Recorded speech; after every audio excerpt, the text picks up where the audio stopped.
According to a journalist from California who spoke to the media, Meghan Markle was outraged when South Park published a parody of her and her husband, Prince Harry. The Global Privacy Tour segment criticized the couple's efforts to maintain their anonymity, which Meghan allegedly did not find amusing. What specifically happens in the South Park episode? Why is Meghan so incensed by it? Join us as we explore a side-splitting South Park episode that deftly and subtly mocked the royal spouses to the point that they were unable to sue. The ex-royal couple's requests for social isolation during a promotional tour for the prince's memoirs were mocked in the South Park parody comedy. Wow! On last week's terrible episode, there was a jab at Harry's most recent autobiography Spare. Meghan reportedly spent the past several days feeling distraught and burdened over how she was depicted, according to a source in California. The insider informed reporters that the Duchess of Sussex is angered with South Park, but declines to watch it all. Another royal expert said that Harry and Meghan's attorneys are keeping a watch on South Park. Did you know that Meghan Markle became well known for her role as Rachel Zane in the USA's hit legal drama Suits?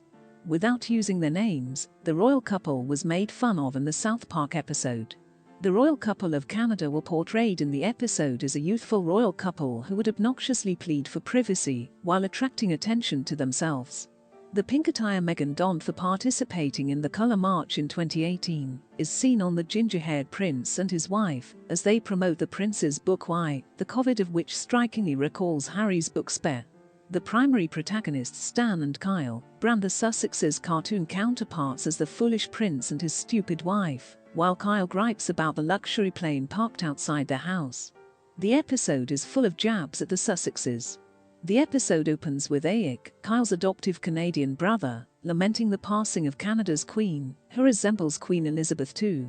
The remaining portion of the royal family jeers the Prince and Princess of Canada as they attend the official burial. Later, the pair appears on a morning TV show and demands privacy while holding banners and placards. The duo then sets out on a global tour to demand privacy while waving rainbows and singing a memorable theme song. In Australia, people even yell their slogans at kangaroos. They eventually make their home in South Park, Colorado, where they run afoul of the locals. One morning, Kyle awakens to discover the princess-themed publications all around his house, including one that resembles the cover of the Cut magazine with Meghan Markle. The princess blames him of victimizing her when he encounters the royals, and the prince lashes out at him with his blue Todger. This is really a guidebook to Harry's admission in his autobiography that he had a frostbitten Todger during his brother William's marriage to Kate Middleton in March 2011, after a 200-mile trip to the North Pole. Parr expressed a great deal of curiosity and sympathy for the pain in my frost-nipped ears and cheeks. He probably saved the narrative for the entire world in his book, since he didn't want to tell his dad about his frozen Todd, even if it was a problem. While the ears and cheeks had already begun to heal, Harry wrote in his book Spare that the Todger had not and was only getting worse.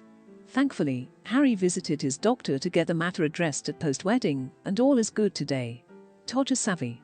According to some close to Meghan, she is extremely hurt and angry with the South Park creators for publicly ridiculing them after the program became so successful. The couple's agents are now actively watching the series for any future derogatory language, according to royal analyst Neil Sean, who told Fox News. Neil Sean, a royal reporter, said that the couple's agents are keeping a careful eye on the show for any more assaults, and that their legal team is reviewing the broadcast for any potential legal action. After being silent for a week, the couple at last responded through a representative, calling any rumors of a lawsuit against South Park boring and without merit.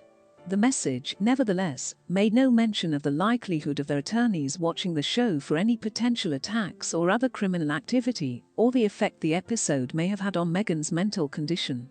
The fact that the couple's legal team is looking into the incident implies that they are not treating the situation lightly, notwithstanding the couple's denial of any leak. The couple's humorous representation in the show has undoubtedly affected how they are perceived by the public, and legal action is still a chance.